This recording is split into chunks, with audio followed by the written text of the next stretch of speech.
Force is with you, young Skywalker. But you are not a Jedi yet. Hi, this is Jason with Violator Comics Collectibles coming at you with another toy review. This time we're taking a look at the Star Wars Rogue One Director Krennic figure. And this is from the Star Wars Rogue One toy line from Hasbro from 2016. So the first thing we're going to do is take a closer look at the packaging.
So packaging, pretty standard, looks similar as far as the actual cut of the packaging to The Force Awakens.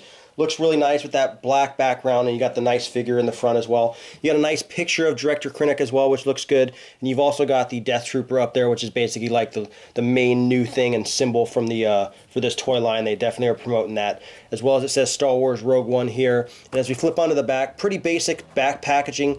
It doesn't look really that great. It's very, very bland, but it does have Star Wars Rogue One. It says Director Krennic.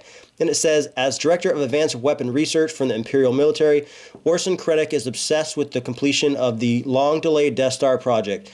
A cruel but brilliant man, Krennic has staked his reputation on the delivery of the functional battle station to the Emperor.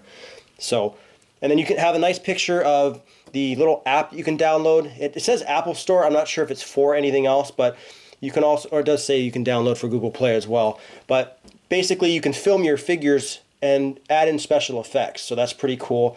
And then, you know, the rest is just StarWars.com, StarWars.Hasbro.com. So pretty standard back. It's very bland. When you look at any other toy line, at least, you know, I like when they have other figures in the toy line you can look at. So it's kind of a bland package on the back, but pretty straightforward. Let's get this guy opened up.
Take a look at Director Krennic. So this figure I'm very, very impressed with. So the molding, top notch for this guy. Now obviously the molding in the face, you know, when you look at the toy and you look at it close up, he looks definitely much younger than the character's supposed to be. But everything about this figure is really cool. I really like the way they did it. I mean, it's just the more you look at it, the closer you look at it, you see, you know, more and more stuff. So obviously he's got the nice white cloak on. This is removable. It is a softer rubber, which does come off, which is really cool. And it's detailed very well. Like you can actually see the stitching in there. You see his little, you know, his medals and his accommodations, as well as his nice shiny buckle. And he also has a really nice holster that's right here. And it's what it looks like, because on the package it shows that he has the gun in his left hand. He looks to be that this is like a cross-draw holster, because the gun sits, you know, the other way where it would look like it would be pulled out of his left hand, and on the picture that looks like that definitely is the case. So I definitely like that. It's definitely unique, and I think that's a really cool touch. And then obviously as we go onto the back, you can see the cloak going down. And there's even like a little V in this thing. They did a very good job with this as far, and you know, it might not even be able to be picked up by the camera as far as the individual like stitching and molding on this guy. And then obviously you can take off his cloak, and then you can see his uniform, and you can see how these pants poke out. I mean, very reminiscent to what you'd see like officers and, you know, German officers in World War II. I mean, really, really nicely done as far as the uniform is concerned. And there you can see his holster, and you can see how that's done. Like I said, it's really cool the way it fits in there, and it only fits in there that way, so it's definitely a cross-draw holster. It can be held in either hand that you want to do it, but it, you know, the package on the front, if you actually go back in the video and look, it actually shows him holding the gun in his left hand. So I'm actually a lefty, so seeing an actual lefty figure is actually pretty cool. You don't see that very often. Most main characters in main movies are always going to be right-handed. So that's cool to see that he's definitely carrying that in his left hand.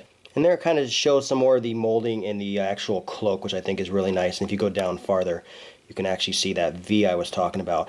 You know, definitely they could have done just a plain cape. And you can even see how it's molded where the fabric looks to be that more of a rough fabric and not just smooth. So they definitely took the extra step to make that look awesome.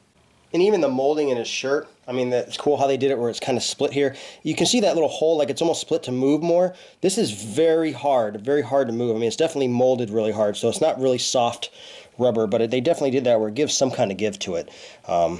But not too bad. Now, as far as articulation, you know, this is, once again, this is going to be pretty standard articulation.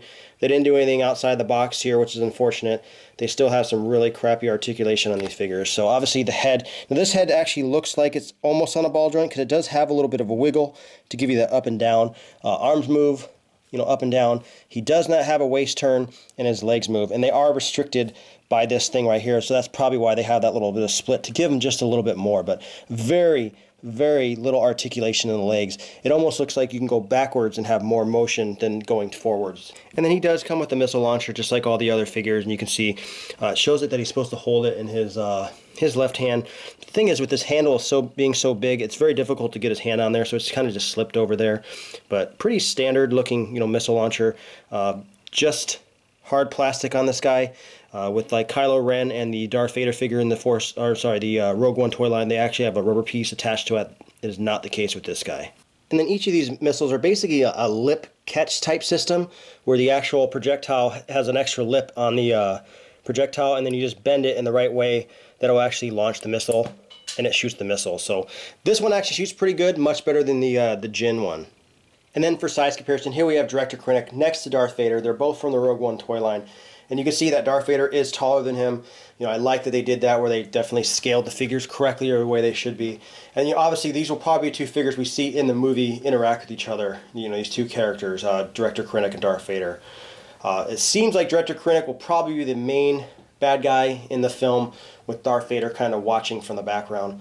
But you know, I really like this figure. I knew I was going to like it even before I got it out of the package. Just getting it open, it's a really good figure. They did a really good job with this guy, and I definitely recommend him. But once again, this has been Jason with Violator Comics Collectibles. Any questions or comments, leave them in the comment section below. If you like the video, hit the like button, subscribe to our YouTube channel, like us on Facebook, and I will see you guys next time.